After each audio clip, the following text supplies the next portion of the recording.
Hello बच्चों, welcome back. मैं महेश आपका स्वागत करता हूं फिर से आपके अपने चैनल यूथ स्टडी सेंटर पर।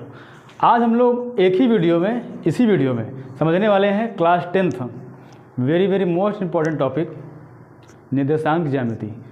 अगर आप ये वीडियो देख लेते हैं लास्ट तक तो इसमें से संबंधित जो प्रश्न आएंगे आपके एग्जाम में आपसे हमेशा बन जाएंगे, मतलब उसमें डाउट नहीं बचेगा।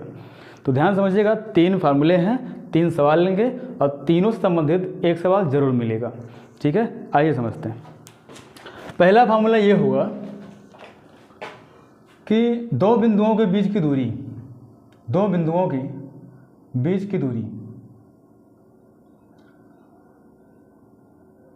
पहले हम लोग फार्मूला समझेंगे, उसके बाद इनसे संबंधित सवाल हल करेंगे। जैसे मान लो एक क्यू पॉइंट है, इन दोनों पॉइंट के बीच का डिस्टेंस हमें चाहिए, दूरी, और पहला जो पॉइंट है x1 y1 है, दूसरा जो पॉइंट है x2 y2 है। ध्यान समझना, रटना कुछ नहीं है, केवल समझना है। तो जो बीच की दूरी होगी, दूरी को हम d से डिनोट कर रहे हैं, रूट में x2 माइनस x1 का whole square, y2 minus y1 का होल स्क्वायर। एक फार्मूला ये बना। अब बात होती है दूसरे फार्मूले की।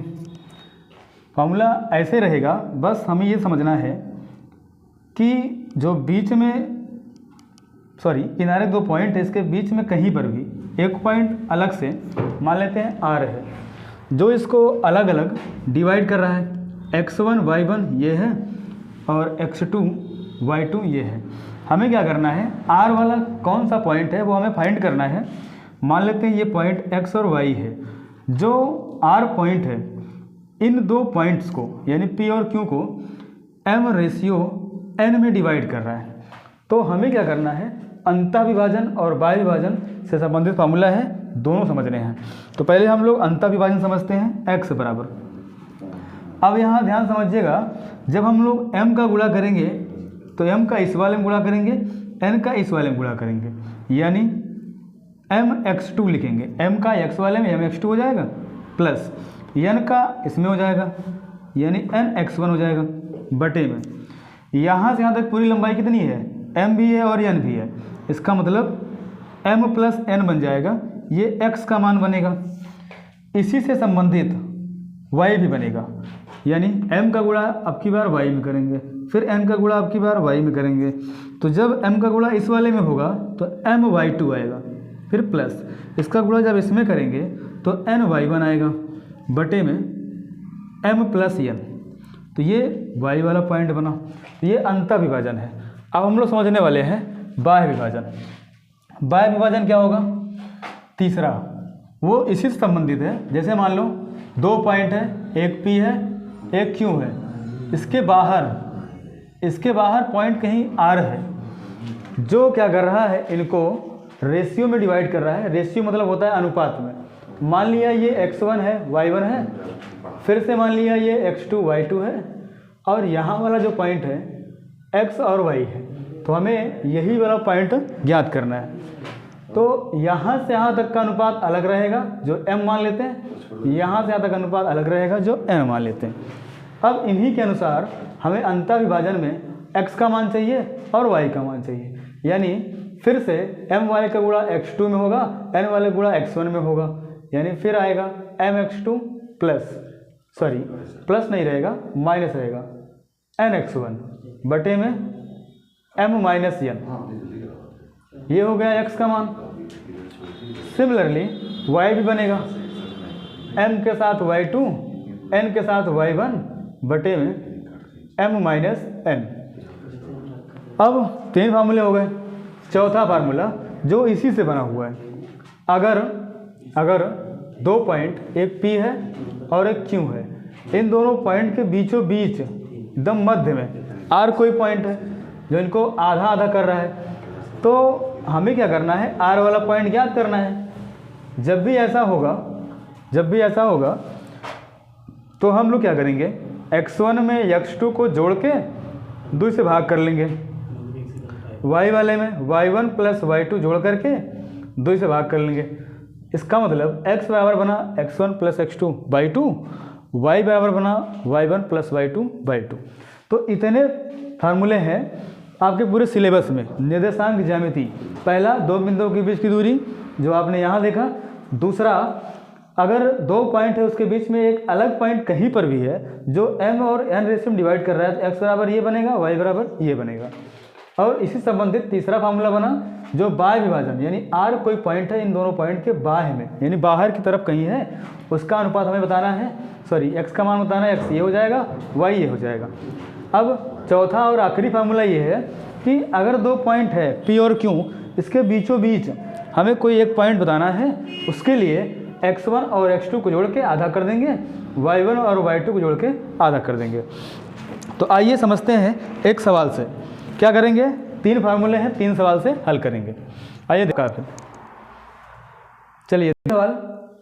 अगर एक पॉइंट यहाँ है, एक पॉइंट यहाँ है, मान लेते हैं ये P है और मान लेते हैं ये Q है, और 3,5 यहाँ दिया हुआ है, -5,4 यहाँ दिया हुआ है, से पूछा गया इन दोनों के बीच की दूरी बताइए क्या होगा। तो अभी हम लोग फार्मूला समझे थे कि बीच की दूरी अगर d हो, बीच की दूरी अगर d हो तो d बराबर क्या होगा, x2 माइनस x1 का whole square plus y2 minus y1 का होल स्क्वायर, ये फार्मूला है। तो ये पहला वाला मान लेंगे x1 y1, दूसरा वाला मान लेंगे x2 y2।